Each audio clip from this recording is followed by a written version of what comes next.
आम्ही जेव्हा मध्यस्थी म्हणून मिटवायला जेव्हा गेलो त्यावेळेला आम्हाला सुद्धा एका खोलीत थांबून ठेवलं आणि म्हणले तुम्ही इथून आता जायचं नाही, तुमची जी कोण पोरं त्यात आल्यात ना ती मारहाण करणारी त्यांना बोलवून घ्या. हा अधिकार कुणी दिला पुजाऱ्यांना असा आमचा सवाल आहे. तिथल्या पुजाऱ्यांनी अक्षरशः ज्या ज्योतिबाच्या पायावर जे नारळ अर्पण केले जातात त्या नारळाने देखील भाविकांना मारण्याचा प्रयत्न केला. जनावराला सुद्धा मारत नाहीत, एवढं म्हणजे मारत की आजार आहेत, काही जणांना टाके बसल्यात, काही बेशुद्ध आहेत. आणि हे कृत्य बरोबर नाही. जे काही घडलं त्या सगळ्याचे पुरावे आमच्याकडे आहेत की मद्यधुंद अवस्थेत आमच्या गावातली काही तरुण तिथं धिंगाणा घालत होते, तिथल्या पुजाऱ्यांना छेडछाड काढत होते, तिथल्या महिलांची छेडछाड काढत होते. असला कुठलाही प्रकार आमच्याकडनं घडलेला नाही आणि घडणार नाही याची खात्री मला आहे. आणि खरोखर कोण दोषी आहेत मग आम्ही जर असेल तर आमच्यावर सुद्धा कारवाई व्हावी, परंतु पुजारी जर दोषी असतील तर त्या पुजाऱ्यांच्या ताब्यातून ते ज्योतिबा मंदिर पहिल्यांदा काढून घ्या. आमच्या गावातले हॉटेल्स, दारू दुकान सुद्धा आमच्या ह्या 3 दिवसाच्या काळात आम्ही चालू ठेवत नाही.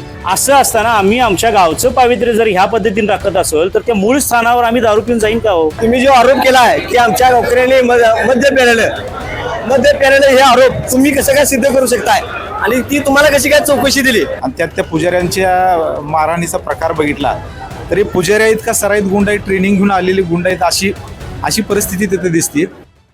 श्री क्षेत्र ज्योतिबा येथे काल एक अनुचित प्रकार घडला आणि याच अनुषंगाने आढावा घेण्यासाठी मी सध्या पोहोचलोय करवीर तालुक्यातील परिती या गावामध्ये. भक्तीचा दरबार मानल्या जाणाऱ्या ज्योतिबावर हा जो प्रकार घडतोय हा अत्यंत धक्कादायक आहे. नेमकी परिस्थिती काल काय होती, काय प्रकार घडला याचा सविस्तर आढावा आपण या रिपोर्टच्या माध्यमातून जाणून घेणार आहोत. आज आपल्या सोबत आहेत परिती या गावातील प्रथम नागरिक सरपंच विजय पाटील साहेब. जाणून घेऊयात काल नेमकी परिस्थिती काय होती, काय नेमका प्रकार घडला, त्यांची प्रतिक्रिया काय. खरं बघायला गेलं तर आज आपण बघताय की संपूर्ण गाव या घटनेचा निषेध व्यक्त करण्यासाठी या मंदिरामध्ये एकत्रित जमलेला आहे आणि सकाळपासूनच गावामध्ये या घटनेचा निषेध व्यक्त होतोय. मोठ्या प्रमाणात सोशल मीडियावरून देखील निषेध व्यक्त होतोय. नेमका प्रकार काय होता जाणून घेऊयात सरपंचाकडून. सर, नेमकं काल काय घडलं, काय सांगाल? नमस्कार. नेहमीप्रमाणे याही वर्षी आमच्या गावातल्या ज्योतिबाच्या आणि अंबाबाईच्या यात्रेचा उत्सव काल रविवारपासून सुरुवात होतो.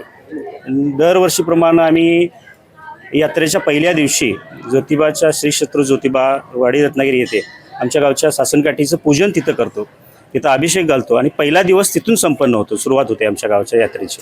आणि नेहमीप्रमाणे गेल्या सातत्यानं 10 वर्ष 15 वर्ष जेव्हा करत होतो त्याचप्रमाणे आम्ही याही वर्षी काल आम्ही तिथं उपस्थित असता आमच्या या अभिषेकाचं कार्यक्रम पूर्ण झाल्यानंतर सासनकाठी जी आली, सासनकाठीचं जे आम्ही पूजन केलं, सासनकाठी पूजल्यानंतर आम्ही तिथं प्रदक्षिणा घालतो.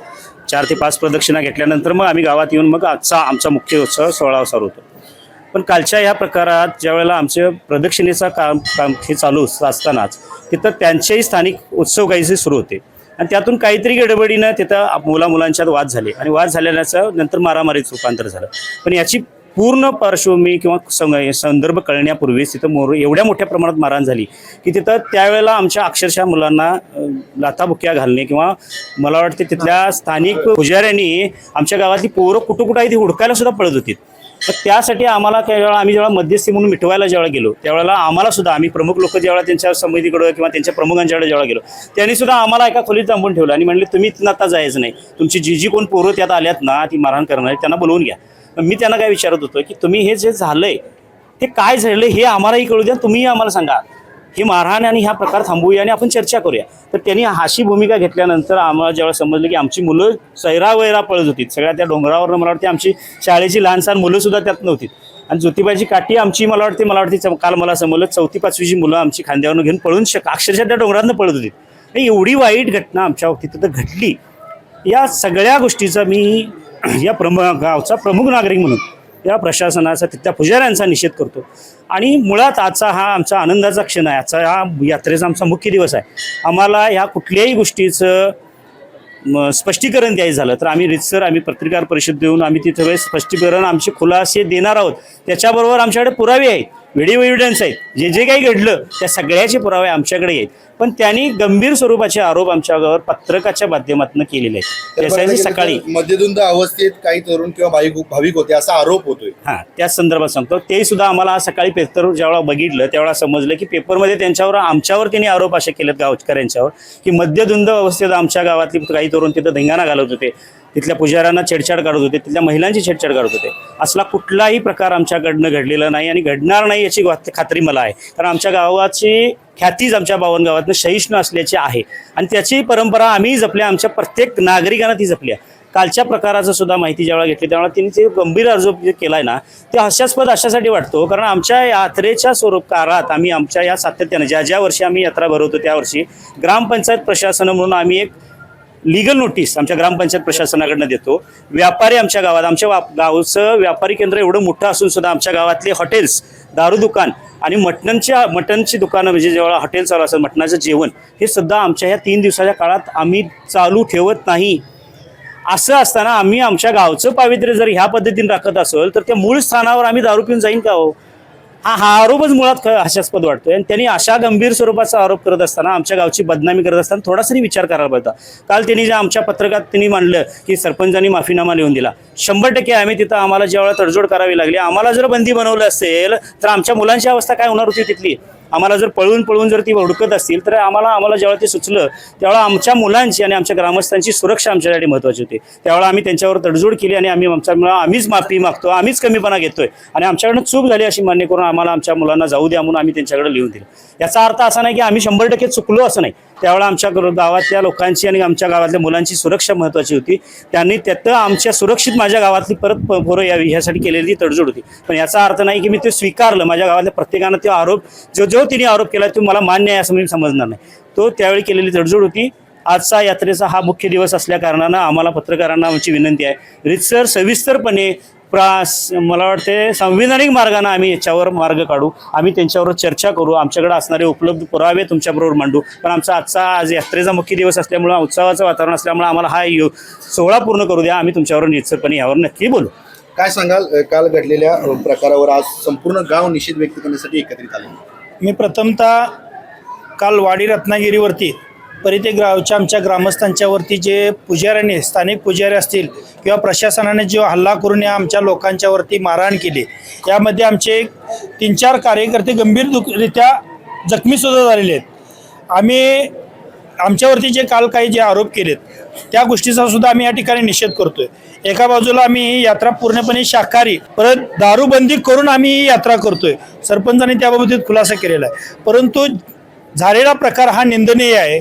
एका बाजूला मला म्हणायचं हे भाविक भक्त त्या ठिकाणी ज्योतिबावरती जातात म्हणून ह्या पुजाऱ्यांची घरं चाललेली आहेत आणि या पुजाऱ्यांच्या बाबतीत जो प्रकार जो घडला, मी ह्या पश्चिम महाराष्ट्र देवस्थान समितीचे अध्यक्ष म्हणून जिल्हाधिकारी काम करतात, कोल्हापूर जिल्हाधिकारी. मी त्यांना विनंती करणार आहे की त्या खरोखर चूक कुणाची आहे प्रथमतः तुम्ही तपासा.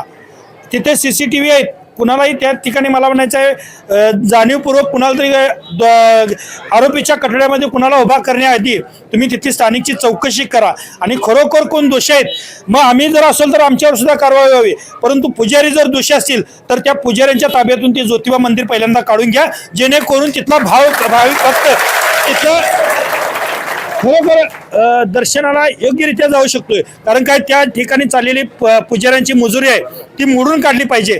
नाहीतर आम्ही आमच्या ग्रामस्थांना घेऊन कलेक्टरांच्या दारामध्ये सुद्धा आम्ही बसू आणि त्यासाठी आम्ही कुणाची वाट बघणार नाही किंवा कोण न्याय आमच्या बाजून देतोय बघणार नाही. कारण का आमच्यावरती चुकीचे आरोप करून जर आमच्या गावकऱ्यांना बदनाम करायचा प्रयत्न जर पुजारी करत असतील तर उद्याच्या कालावधीमध्ये यात्रा संपल्यानंतर आम्ही जिल्हाधिकाऱ्यांच्या दारात सुद्धा जाऊन बसायला मागे पुढे बघणार नाही.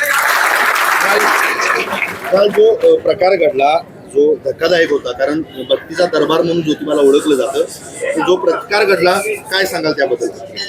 काल आम्ही जे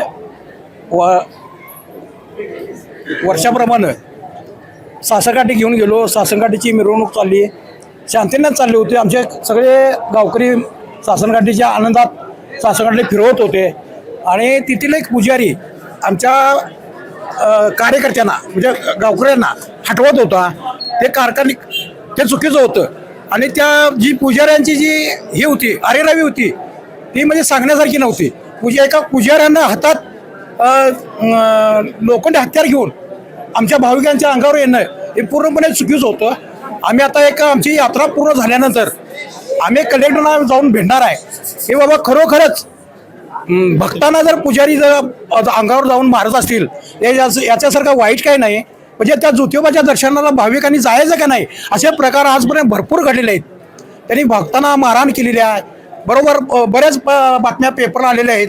तरी या कालच्या घडलेल्या घटनेचा मी जाहीर निषेध करतो. पुजाऱ्यांनी जे आरोप केलेले आहेत की आमच्या गावचे भाविक भक्त दारू पिऊन होते किंवा दंगा केला, तर ही म्हणजे आता त्या पुजाऱ्यांनी केलेली दुसरी चूक असं मला वाटते. काल तिने मारहाण करून जे आपण व्हायरल झालेले व्हिडिओ बघितले आणि त्यात त्या पुजाऱ्यांच्या मारहाणीचा प्रकार बघितला, तरी पुजाऱ्या आहेत का सराईत गुंड आहेत, ट्रेनिंग घेऊन आलेली गुंड आहेत, अशी परिस्थिती तिथे दिसते.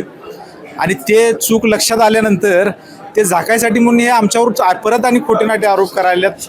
ही मंडळी आमच्या गावचे भक्त दारू पिऊन होते, आमच्या गावच्या भक्तांनी दंगा केला, आमच्या गावच्या लोकांनी कुठलाही असा अनुचित प्रकार केलेला नाही. उलट पक्षी मी म्हणेन, तुमच्या माध्यमातून मी संपूर्ण परिसराला सांगेन की आमच्या गावच्या सरपंचांना डांबून ठेवण्यासारखा हीन प्रकार या मंडळींनी केला. आमच्या गावचे प्रथम नागरिक एखाद्या गुन्हेगाराला, एखाद्या लफंग्याला जसा डांबून ठेवतात, पोलीस ठेवतात, असा गलिच्छ प्रकार हा अधिकार कुणी दिला पुजाऱ्यांना, असा आमचा सवाल आहे. एखाद्या गावच्या सरपंचांना किंवा प्रतिष्ठित लोकांना त्या गावातल्या तुम्ही जर कोंडून घालता, त्या लोकांना हजर करा. कारण काय असेल असं करण्यामागचं? ही म्हणजे मुजोरीच झाली हो, ही आता पुजाऱ्यांची मुजोरी असं मी त्याला म्हणेन. याच्या मागचं कारण काय, आता ते समोर ज्यावेळी बोलतील किंवा प्रसंग आला तर ते समोर त्यांनाच तुम्ही विचारलेलं अधिक चांगलं की बाबा तुम्ही सरपंचांना डांबून ठेवण्यासारखं काय केलं. तर सरपंचांनी तरी कुणाला मारलं नव्हतं, सरपंचांनी काय दंगा केला नव्हता. म्हणजे हा नेमका काय प्रकार आहे हे त्याचा खुलासा त्यांनीच करावा. आमचं तरी असं म्हणणं आहे की या असल्या पवित्र ठिकाणी हे असले गलिच्छ प्रकार आणि हे इतकी बळजोरी, माणसांना हुडकून मारणं, माणसांना दांडगाई करणं, हे असले प्रकार थांबले पाहिजेत. आम्ही तरी शेजारचे आहे, या ज्योतिबामध्ये परराज्यातनं येणारी माणसं आहेत. तुम्ही कल्पना करा, शेजारच्या गावच्या लोकांना असे हुडकून जर हे मारित असले पुजारी, तर बाहेरच्या लोकांच्याबरोबर किती सौजन्यानं वागत असतील, किती त्रास असेल. तर हे सगळे प्रकाराची या निमित्तानं चर्चा होणं गरजेचं आहे. जर त्यांची तयारी असली, ते जर या झाल्या प्रकाराबद्दल दिलगिरी व्यक्त करणार असले तर ठीक आहे, पण त्यांची जर तयारी असली आणि ते अजूनही रेटून आपला मुद्दा आमच्यावर चुका घालत असले तर आम्ही निश्चितपणे त्यांचा पर्दाफाश केल्याशिवाय राहणार नाही. पुजाऱ्यांचे काय सगळं काळेबेर आहे ते सगळं आम्ही चव्हाट्यावर आणू. मग त्यासाठी काय आम्हाला कुठल्या न्यायालयासमोर जायला लागू दे, कुठल्याही प्राधिकरणासमोर जाऊन आमचं मत मांडायला लागू दे, आम्ही त्यासाठी सक्षम आहे. आम्ही ते न्यायिक मार्गानं, शांततेच्या मार्गानं आमची बाजू मांडू, आमचं जे सत्याचा खुलासा करून देऊ. तर पाहायला गेलं तर महाराष्ट्रासह कर्नाटक राज्यातून देखील मोठ्या प्रमाणात भाविक भेट देत असतात ज्योतिबाला. काय नेमका कालचा प्रकार होता? ह्या महाराष्ट्र आणि कर्नाटक, गुजरात असेल, ह्या राज्यांचं हे आराध्य दैवत आहे. या दैवताच्या ठिकाणी आमच्या बावनखेड्यातील हे परिधे गाव एक शांततापूर्ण असं गाव, या गावाची एक ख्याती आहे या बावनखेड्यामध्ये. आणि अशा असताना देखील आमच्या गावातल्या लोकांना काल तिथल्या पुजाऱ्यांनी काही कारणास्तव दंगा झाला, काय झाला, धोपा झाला म्हणून अक्षरशः ज्या ज्योतिबाच्या पायावर जे नारळ अर्पण केले जातात त्या नारळाने देखील भाविकांना मारण्याचा प्रयत्न केला, लोकांच्या डोक्यात नारळ फोडण्याचा प्रयत्न केला. एवढे हे मुजगूर हे झालेले आहेत पुजारी तिथले, आणि त्यांच्यावर प्रशासनानं 100% कारवाई करावी आणि त्यांचे तिथलं मला वाटलं हे हलवून पूर्ण हे करून त्यांना तिथून हलवून त्यांच्याकडून ते देवस्थानचे पूर्ण काढून घेऊन शासनानं प्रशासक तिथं निवडून त्यांच्यामार्फत पूजा वगैरे करावी असं मी या गावच्या वतीनं मी नमूद करतो. आज परिधे गावामध्ये जे निषेधचा हे कार्यक्रम चालू आहे त्याचं संदर्भामध्ये गेले 15 वर्षे यात्रा कमिटीवर मी काम करतोय. गेली 5 वर्षे मी उपाध्यक्ष होतो, 3 वर्षे अध्यक्ष होतो. आता मी या कमिटीमध्ये सदस्य म्हणून आहे. तर गेली 15 वर्षे आम्ही सासनकाठी वरती ज्योतिर्लिंग षष्टीच्या आदल्या दिवशी आम्ही सासनकाठी ज्योतिबावर नेऊन अभिषेक घालून तिथून आमची यात्रेची सुरुवात करतो. आणि तिथून मग आम्ही आमच्या यात्रेला सुरुवात केल्यानंतर काल प्रत्येक वर्षी आम्ही येतोय, तिथं गावातले भाविक येतात. फक्त जेवणा खाण्यासकट आम्ही तिथं वर सगळ्यांचं नियोजन करतोय. काल असं काय झालं की ह्या घटनेला या महाराजांनी किंवा ह्या बडव्यांनी असं काही काम केलं की बाबा ही आमची मिरवणूक उधळून लावली आणि आमच्या लोकांना मारहाण केली. ह्याच्यात असा कोणताही मुद्दा नाही आहे. पहिली गोष्ट अशी आहे की आता ह्यांच्यानं असं कळतंय की मी 15 वर्ष झालं ह्या कमिटीवर काम करतोय. 15 वर्षे मी या व्यापारी असोसिएशनचा पण 15-16 वर्ष मी अध्यक्ष आहे की आमच्या व्यापाऱ्यांचं सुद्धा हॉटेल मांसाहारी हॉटेल असतील, बिअर बार असतील, मटन मार्केट असतील, चिकन मटनचे व्यापारी असतील, यांनी माझ्याकडे सांगितलं 1 दिवसाचा म्हणजे पाळावं आणि 2 दिवसाची आम्हाला मुभा द्यावी. तरी सुद्धा आमच्या गावकऱ्यांनी किंवा मी अध्यक्ष व्यापारी असोसिएशन असताना सुद्धा मी ऐकलेलं नाही. 3 दिवस बिअर बार, 3 दिवस मांसाहारी हॉटेल आणि 3 दिवस कोणताही मिश्र पाहुण्याचा रक्तपात करायचा नाही असा निर्णय 15 वर्ष आमचा चालू आहे. आणि आज या बडव्यांनी किंवा ह्या महाराजांनी आमच्यावर आरोप लावले, दारू पिऊन दंगा केलाय. किती हास्यास्पद आणि किती निंदनीय गोष्ट आहे. आमच्यात असं कोणतीही गोष्ट झालेली नाही. ती शासनाने किंवा ह्या नियोजन मंडळाने की ह्यांची सखोल चौकशी करून दारू पिऊन खरोखरच होतील का कुठली लोक होतील त्यांनी चौकशी करून यांचा आम्ही जाहीर निषेध करतो. आमच्या गावाच्या विषयीने जाहीर निषेध करतो आणि थांबतो. जय हिंद, जय महाराष्ट्र.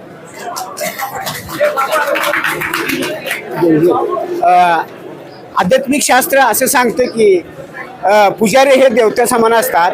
पण हे पुजारी जर भक्तांनी जर मारत असेल आणि असं मारले की पुऱ्या महाराष्ट्राभर व्हिडिओ व्हायरल झाला, जनावराला सुद्धा मारत नाहीत. एवढं म्हणजे मारतात की आमचे मार खाणारे जे भक्त आहेत हे आजार आहेत. काही जणांना टाके बसल्यात, काही बेशुद्ध आहेत, काही झोपून आहेत. आणि हे कृत्य बरोबर नाही. हे शासनानं हे कुठेतरी या पुजाऱ्यांच्याकडनं हे काढून घ्यावं, शासनाने ताब्यात घ्यावं. नाहीतरी ही उद्या आणि कुठल्या तरी भक्ताला खून करायला सुद्धा काय हायवे करणार नाही. काय नेमकं घडलं काल, काय सांगा? आम्ही सासरकडे होतो, आमचं तिकडे लक्ष होतं. त्यामुळे यांचं वांदे चालू होतं, ते काम आहे नाही, त्यांचा दंगा चालू होता गोरवांचा आणि तिने टोचेन फेकून मारला. एवढं नेमकं काय घडलं? मारहाण कोणी केली काय? काय टोचीच मारला फेकून. तिथे काय लक्ष नाही, आम्हाला नेलं दवाखान्याला आम्हाला. तुम्हाला कुठे लागले काय?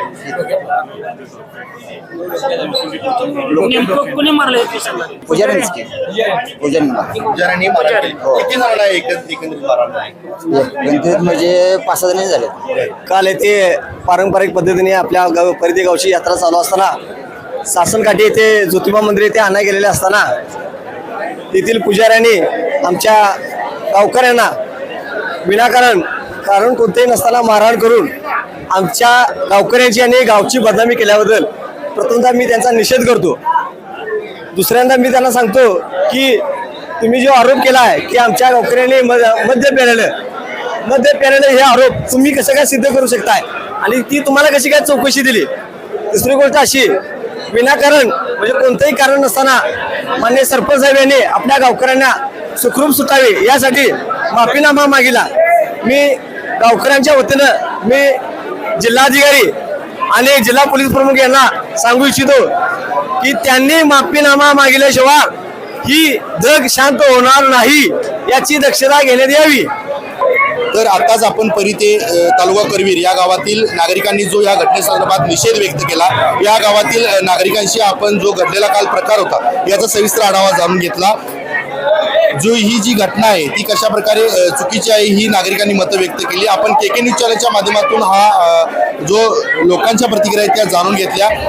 ज्या 15 ते 20 पुजाऱ्यांकडून भाविक भक्तांना मारहाण झाली त्या भक्तांच्या त्याचबरोबर गावकऱ्यांच्या सविस्तर प्रतिक्रिया आपण के न्यूज चॅनलच्या माध्यमातून जाणून घेतला. दुसऱ्या टप्प्यात आपण पुजाऱ्यांच्या प्रतिक्रिया देखील जाणून घेणार आहोत. तुर्तास तरी मी या एपिसोडमध्ये येथेच थांबतोय. के न्यूजसाठी कॅमेरामन सर्वेश देसाईसह समीर मकानदार, कोल्हापूर. गोकुळची बासुंदी पुन्हा खावीशी वाटतेय. खरं सांगू, मलाही खावीशी वाटतेय. पुन्हा पुन्हा खावीशी वाटणारी गोकुळ बासुंदी.